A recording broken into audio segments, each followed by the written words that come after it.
Tu as commencé comment le trading? Tu as fait une école. Donc, très très bonne question. J'ai commencé le trading, j'ai découvert le trading. Attention, j'ai pas commencé le trading, je l'ai découvert à quel âge? À 15 ans et demi. Ok, 15 ans et demi. De mes 15 ans et demi jusqu'à mes 18 ans, voilà, je regardais de temps en temps des graphes, c'était mignon, je tradais pas.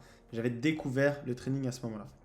Ça m'intéressait juste et ça m'intriguait parce que déjà tout ce qui touchait à l'argent, ça m'intriguait énormément. Et de voir des variations comme ça en temps réel bouger, ça m'a beaucoup intéressé. Après, à 18 ans, c'est là où je suis rentré en études supérieures et j'ai commencé à trader. Donc j'ai fait l'erreur de trader en compte propre. C'est une grave erreur. Dans les erreurs de débutant, trader en compte propre, je pense que c'est une grosse bêtise. Même trader en propre firme, hein, quand vous êtes débutant. Je pense qu'au début, le mieux, c'est de trader en compte démo. En compte démo parce que en fait, j'ai juste paumé beaucoup de capital.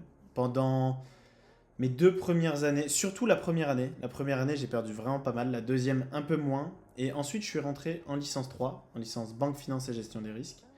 La licence m'a pas du tout apporté hein, dans mon trading. Il faut savoir qu'on apprenait des bases que je maîtrisais déjà sur le bout des doigts. Et après, c'était des cours un peu basiques, enfin des cours de maths, des cours d'anglais. Mais toute la partie trading et marché, on va dire. Donc, c'était pas vraiment trading, c'était surtout marché. C'était comprendre les bases de l'arbitrage, les bases d'un carnet d'ordre, les bases des options, qu'est-ce que c'est. Mais ça, je le connaissais déjà, donc ça m'a absolument rien apporté. Donc ensuite, après avoir fait énormément d'erreurs, donc je rentre en licence 3 et je découvre les prop firmes. Les prop firmes, donc je me mets tout de suite dessus parce que en fait quelqu'un m'en avait parlé sur Discord, m'avait parlé des prop firmes. Ah, salut, tu connais FTMO à l'époque, machin, je connaissais pas. Donc au début, ça ressemblait un peu à une arnaque et même quand j'en avais parlé à mes parents, ils m'avaient dit oh, t'es sûr, fais attention, bizarre, une société qui te prête de l'argent, machin. Bref, j'ai essayé, je me suis dit au pire, je perds mon argent. Au début, j'ai perdu mes premiers comptes. Ensuite, j'ai commencé à en passer, à avoir un premier payout. J'ai eu mon premier payout, j'ai eu beaucoup d'espoir sur l'idée de pouvoir vivre du trading grâce aux prop firmes. Et je peux dire aujourd'hui que c'est vraiment grâce aux prop firmes que je vis du trading. Hein. J'avais pas du tout le patrimoine pour faire ça. Donc je faisais beaucoup d'erreurs. Je tradais déjà le Nasdaq à l'époque. En scalping, sauf que j'utilisais pas les ticks, j'utilisais les secondes. J'étais en 15, 10 et 5 secondes pour rentrer en position. J'utilisais 30 minutes, 4 heures pour l'analyse. euh, ou alors 15 minutes. 15 minutes et 4 heures pour l'analyse. Donc je faisais ça, j'ai fait énormément d'erreurs. Pendant les 6 premiers mois, on va dire que je réussis à faire quelques périodes, mais c'était pas une folie et c'est devenu totalement fou après, puisque j'ai décidé d'arrêter l'école en plein milieu d'année. Donc la licence 3 banque finance et gestion des risques. J'ai totalement arrêté parce que je commençais, en fait j'avais déjà mon entreprise et je vivais plus que bien. J'avais des revenus qui dépassaient ceux de mes parents à l'époque, donc bon, plutôt facile de faire comprendre que je voulais en vivre. Maintenant, c'est vrai que c'est une aventure qui est instable, hein, donc je ne conseillerais pas forcément aux gens de tout lâcher comme ça. Surtout, il faut savoir que quand j'ai quitté l'école, j'étais déjà rentable, j'en vivais déjà. Ok.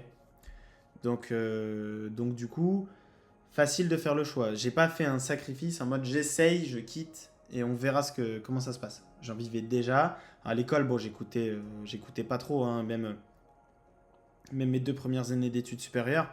Ce que j'ai fait, c'est que je trichais pour avoir 10 et passer le trimestre comme je pouvais.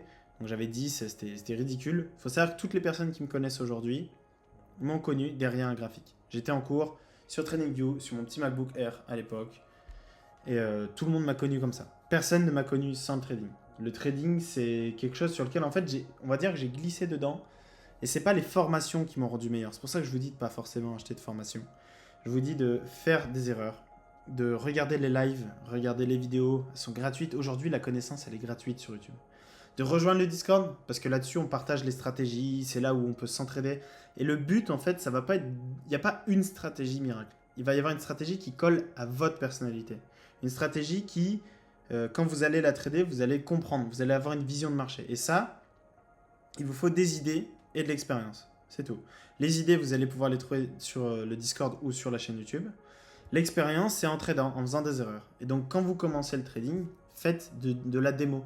C'est un métier qui est très risqué. On peut travailler et perdre énormément d'argent. Donc, voilà, faut faire très attention. L'erreur vraiment que j'ai faite, c'était de faire du compte propre au début et même de la propre firme. En fait, tant que vous n'êtes pas rentable, ça sert à rien de faire des propres firmes. De toute façon, vous allez perdre votre argent. Ok. Donc voilà, et puis là maintenant ça fait 3 ans que j'en vis, donc j'ai arrêté l'école et je ne fais plus que ça. Les lives et les vidéos YouTube que vous voyez, c'est vraiment, je vends ni formation ni coaching, j'ai pas d'école, j'ai pas de service à vendre, c'est pas comme ça que je gagne mon argent. Je gagne vraiment avec les profits, hein. Et puis voilà. Si ça vous a plu, si l'explication vous a plu, pensez à vous abonner, à mettre un petit like et me dire ce que vous en pensez, hein, en commentaire. Merci à vous.